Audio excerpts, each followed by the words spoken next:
After Gayle King's interview with R.Kelly and his two girlfriends, Azriel Clary and Joycelyn Savage, on CBS This Morning, the whole world is in shock.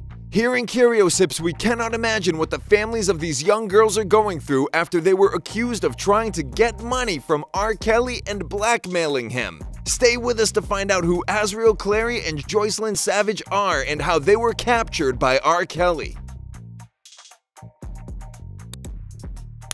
Not long ago, there was a documentary released on Lifetime called Surviving R.Kelly, which talked about most of the allegations Kelly has been facing for decades, and many of the survivors and their families were interviewed to share their horrifying experience in R.Kelly's households. Among those victims, two names were mentioned, but they were never interviewed: Azriel and Joycelyn.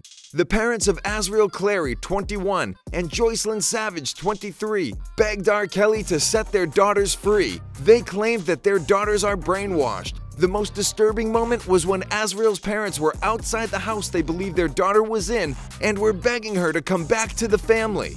Azriel Clary was only 17 years old when she first met R.Kelly, and the shocking thing is that when the two met, Azriel's parents were right there with her. According to her parents, Azriel wanted to be a singer, and this was a chance of a lifetime for her. So considering this, her parents were excited for their daughter's career to take off and did not suspect anything. Kelly shared his phone number with Azriel, and from then on, the relationship started. He promised to help her with her career, but the further they went, Azriel started acting weirder. She wanted to be with R.Kelly on his tours badly, so she convinced her parents to let her go with him, and that was the last time they saw their daughter.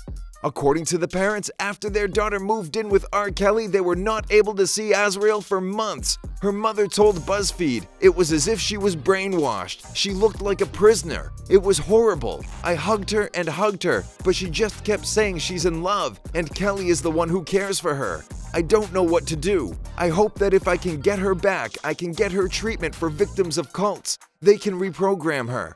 But I wish that I could have stopped it from happening." In the interview Azriel and Joycelyn had with Gayle King, Azriel was the one who was all over the place being super aggressive.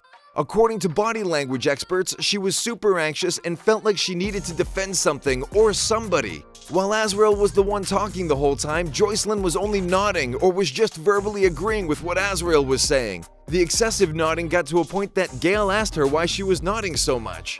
After the CBS interview was released, Joycelyn called her family to talk to them, and it is said that she is going to meet her family soon. Is this a coincidence? Are they arranging the meeting because R.Kelly's situation is worsening? This is not the first time Joycelyn is giving an interview. Remember the time she gave an interview to TMZ saying that she is doing fine? What has happened to this girl? Just like Azriel, 23-year-old Joycelyn Savage met R.Kelly when she was 17. Joycelyn was also an aspiring singer, and R.Kelly just happened to want to help her with her career as well. Joycelyn met R.Kelly at her parents' clothing boutique in Atlanta back in 2015, and from then, he started mentoring her. The Savage family thought this was only a professional relationship, so they were fine with it, even a little excited about what could have come next for their daughter. At that time, Joycelyn was attending college, but eventually she told her parents that she no longer is living in the college dorm, that she was now living with R.Kelly. Even though her parents tried to convince her to go back to college, she refused, and that was the last time they heard from their daughter. The Savage family tried different ways to talk to their daughter, but what came next shocked everyone. In 2017, Joycelyn gave an interview to TMZ, asking her parents to stop whatever they are doing against the singer, saying that what her dad is doing is a complete disaster and that he needs to stop because she was fed up with everything. After the documentary Surviving R.Kelly was released, the case resurfaced and the investigations started one more time. R.Kelly and his team are doing everything they can to prove that these allegations are all lies, but no one is buying it. Even Azriel Clary and Joycelyn Savage had an interview claiming that the people to blame are their parents, not R.Kelly. But here in CurioSips, we think these poor girls are just brainwashed. Do you believe what Azriel Clary and Joycelyn Savage are saying? Is R.Kelly really innocent? Let us know what you think in the comments and become part of our CurioSips family by subscribing to our channel.